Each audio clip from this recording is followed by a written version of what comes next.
जय शंकर की जय भोलेनाथ। अब हम नागेश्वर जी से निकल चुके हैं और ये रास्ते में द्वारकाधीश मंदिर पड़ता है और श्री कृष्ण जी का, और यहाँ जाना जरूरी है क्योंकि रास्ते में, क्या बोलते हो आप उमेश भाई? एक मांगे ने 11 आपो, ये तो मारो द्वारकाधीश। इसका मतलब ये होता है कि मैं भगवान के पास 1 रुपया मांगता हूँ तो वो 11 रुपया देते हैं। ऐसे मेरे द्वारकाधीश है। और आप जब भी आओ ज्योतिर्लिंग के दर्शन करने के लिए, तो यहाँ की मानता कृष्ण भगवान मतलब यहाँ पे साक्षात रह के गए हैं। और उनकी सोने की नगरी जो यहाँ पे थी, वो समुन्द्र में आज भी हयात है, मगर वहाँ पे अभी किसी को जाने नहीं दे रहे। वो समुन्द्र की नगरी जो सोने की थी वो अभी हयात है वहाँ पे, और सेम टू सेम वहाँ पे यहाँ पे ये पत्थर की नगरी बनाई है कृष्ण भगवान के लिए। तो यहाँ पे दर्शन के लिए जरूर पधारे। यहाँ पे सबकी मनोकामना पूरी होती है, जो भी आता है सबकी मनोकामना यहाँ पे पूरी होके जाती है। तो आप द्वारकाधीश पधारे। Thank you so much. और यहाँ से कितना है? 12-15 किलोमीटर ही है नागेश्वर, और 15 किलोमीटर का डिस्टेंस है, ज्यादा कुछ है। और अलग से जाना नहीं पड़ता, रास्ते में ही है। रास्ते में ही है, अलग से जाना भी नहीं पड़ेगा आपको। हाँ। और जब भी आप यहाँ पे आते हो तो सोमनाथ, द्वारका, ये सब आप यहाँ पे कर सकते हो।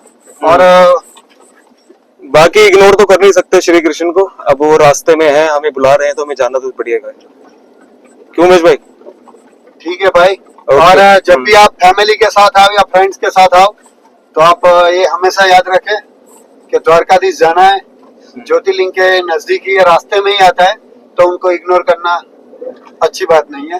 हाँ, जय श्री जय कृष्ण। श्री कृष्ण। नागेश्वर ज्योतिर्लिंग के दर्शन करने के बाद अब हम बाय रोड निकल पड़े हैं अहमदाबाद के लिए।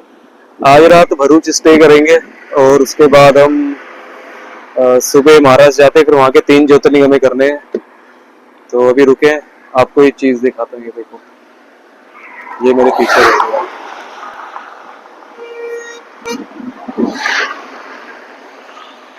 भाई, जब हमने आपको फोन किया था आने के लिए कि यहाँ बहुत बरसात है, और अब देखो कोई बरसात का मौसम नहीं।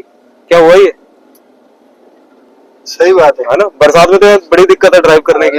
ड्राइव करने की दिक्कत तो ठीक है, मगर मंदिर में भी भीग के जाना पड़ता, क्योंकि ऐसी कोई व्यवस्था नहीं है कि भाई मंदिर में विदाउट भीगे आप जा सको। तो द्वारकाधीश, सोमनाथ और अपने महादेव, तीनों के दर्शन हो गए, दोनों ज्योतिर्लिंग और द्वारकाधीश के। सोमनाथ से लेकिन बेस्ट रूट है, आप सोमनाथ आओ, सोमनाथ से आप नागेश्वर धाम जाओ, फिर नागेश्वर जी से आप द्वारकाधीश, साथ में ही है उनके, वहां करते हुए आप आपके गुजरात के 2 ज्योतिर्लिंग आराम से कंप्लीट हो सकते हैं। और अगर गुजरात आते हो तो आपको एमपी का जो ज्योतिर्लिंग है वो भी पास है, वो भी पास है। लेकिन हमारा तो चलो, हम तो उधर जाएंगे अपना महाराष्ट्र के ज्योतिर्लिंग करेंगे। द्वारकाधीश जी के दर्शन करने के बाद हम भरूच के लिए निकल चुके हैं और भरूच ही आज रात स्टे करेंगे, और फिर भरूच से त्र्यंबकेश्वर जी के दर्शन करने के लिए निकलेंगे महाराष्ट्र। वहाँ पे हमें 3 ज्योतिर्लिंग करने हैं। बने रहिए। अब हम भरूच से निकल चुके हैं और ये देखिए, ये नर्मदेश्वर नदी है, नर्मदा, और अब हम महाराष्ट्र जा रहे हैं। ये नर्मदा नदी के बारे में बताइए थोड़ा सा। ये नर्मदा नदी है जो यहाँ से लास्ट उनका कोना है, और यहाँ से सीधा समुंदर को मिलती है, और नर्मदा नदी यहाँ से लुप्त हो जाती है। और यहाँ की महिमा काफ़ी है। जिसको भी नर्मदा परिक्रमा करनी हो उसको गुजरात के भरूच लास्ट में आना ही पड़ता है, क्योंकि नर्मदा यहाँ से लुप्त होती है। आपको नर्मदा के दर्शन करवाते हैं। ये देखिए नर्मदा मैया है। वैसे तो अब हम जा रहे हैं महाराष्ट्र की तरफ निकल चुके हैं। यहाँ से अभी हमें लगेंगे 8 घंटे, है ना, 8 घंटे के आसपास, 8 घंटे लग जाएंगे। और वहाँ पे ट्रैफिक, बॉम्बे का ट्रैफिक भी बहुत है। उसके बाद हमें 3 ज्योतिर्लिंग उधर करने हैं, और बाय रोड की ट्रिप है। आपको दिखाते हुए चलेंगे क्या क्या इसमें परेशानी है और क्या क्या इसमें फैसिलिटीज है रोड में, और कैसे पहुँचते हैं। आप बने रहिए। ये हरे कृष्णा नाम का रेस्टोरेंट है और यहाँ पे हम खाने के लिए रुके थे। और यहाँ की एक खासियत है कि यहाँ पे जो भी लेडीज़ हैं उन्हीं को काम दिया जाता है, और सब लेडीज़ से मिलके बनाती है और बहुत ही स्वादिष्ट बनाती है।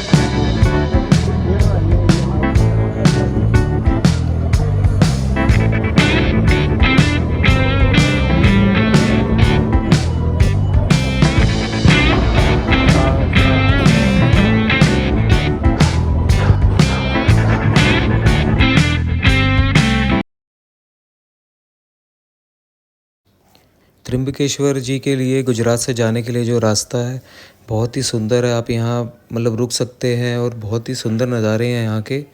और ये एक गांव के बीच में से होके निकलता है नासिक के लिए और बहुत ही ज़्यादा सुंदर रास्ता है। हमने बहुत इन्जॉय किया इस रास्ते में। अगर आपको फ़ोटोग्राफी का शौक़ है तो आपके लिए एकदम परफेक्ट हाईवे है। अभी आपको कुछ इसके शॉट्स मैंने लिए हैं वो देखिए। बीच में ऐसे झरने भी आते हैं और बहुत ही ज़्यादा मतलब सुंदर है। बाकी मौसम भी बहुत अच्छा था और हमने बहुत इन्जॉय किया।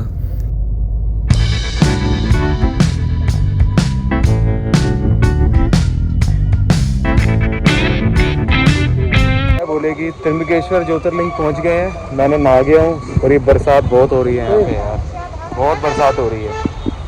और ये गाड़ी हमने यहाँ लगाई है 100 रुपये की, ये पार्किंग लेते हैं। और जय बोलेगी हर हर महादेव। उमेश भाई पहुँचे गए आगे रहे। हमने नासिक का गलत रास्ता ले लिया था गाँव के बीच में से, लेकिन सुंदर तो बहुत था। हाईवे नहीं लिया, गाँव के अंदर से होके आगे। टाइम थोड़ा फालतू लगा लेकिन पहुँच गए। और ये बारिश भी बहुत हो रही है यार, बहुत बारिश है। ये पूरा रास्ता है। ये त्र्यंबकेश्वर मंदिर के बाहर की मार्केट है और यहाँ पे एक एंट्री गेट भी है। और ये एक बड़ी स्क्रीन लगी जिसके अंदर आप त्र्यंबकेश्वर ज्योतिर्लिंग के दर्शन कर सकते हैं। और हमें पता नहीं था कि यहाँ पे एक एंट्री पास लेना होता है, वो मात्र 200 रुपये का है और उसको लेने के लिए काफ़ी दूर जाना पड़ता है और वो हमें जाना पड़ा। के लिए जा रहे हैं और काफ़ी दूर है यार, जहाँ एंट्री है उससे टिकट लेने जाना बहुत दूर है। पैदल जा रहे हैं और हमने जूते भी पहले ही उतार दिए। अब जा रहे हैं टिकट लेने के लिए। क्यों उमेश भाई दूर है यार, बहुत दूर है ना पैदल चलना। और ये तो मेरे को एग्जिट लग रही है मंदिर की ना, एग्जिट ही लग रही है। ये हम पास काउंटर के पास पहुंच चुके हैं और यहाँ से आप मैनुअल पास बना सकते हो, ऑनलाइन भी बना सकते हो, बट हमने ऑनलाइन नहीं बनवाया, हमने मैनुअल बनाया। ये हमने मंदिर में एंट्री कर ली है, हम लाइन में लगे हुए हैं। और ये त्र्यंबकेश्वर महाराज के दर्शन के लिए हम अंदर ये ग्राउंड में आ गए हैं। यहाँ से उन्होंने हमें दूसरी लाइन में कन्वर्ट कर दिया और ये यहाँ से मंदिर की एक दूसरी लाइन भी है और ये सामने से हम सीधे एंट्री करेंगे।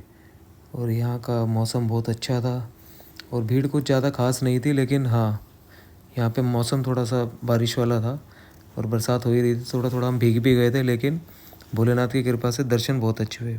भीड़ तो है, एक छोटा सा दरवाज़ा है, उसी के अंदर से आपको जाना होता है। और देखिए कितनी भीड़ है, एक बारी में सिर्फ 2 ही आदमी अंदर जा सकते हैं। ये द्वार काफ़ी छोटा है, ये देखिए। त्र्यंबकेश्वर महाराज के दर्शन हो गए हैं, प्रसाद भी मिला है और जल के छींटे भी उन्होंने दिए हैं। जो ज्योतिर्लिंग के अंदर जल है ना, उसके छींटे मिले हैं, अति सौभाग्य। और ये देखिए दर्शन अच्छे हो गए, ज़्यादा भीड़ नहीं है। और ये फ़ोटोग्राफी करवा रहे हैं फोटोग्राफ़र, हमारे फोटोग्राफ़र। फ़ोटो का शौक़, इनके चक्कर में आज लेट भी हूँ, फोटोग्राफी के चक्कर में 1 घंटा। जाओ चलो ये देखो, चलो जाओ ना शुरू। त्र्यंबकेश्वर जी ज्योतिर्लिंग के दर्शन करने के बाद हम कृष्णेश्वर ज्योतिर्लिंग के दर्शन के लिए तुरंत ही निकल पड़े, क्योंकि हमारा रूटीन थोड़ा सा टाइट था, इसलिए हमें रात को ही निकलना था। और ये हम वहाँ पहुँचने, मंदिर में ज़्यादा भीड़ नहीं थी और दर्शन बहुत ही अच्छे हुए। भोलेनाथ की कृपा से हमने वहाँ जल भी चढ़ाया और आप यहाँ जल भी चढ़ा सकते हैं। जय भोले की।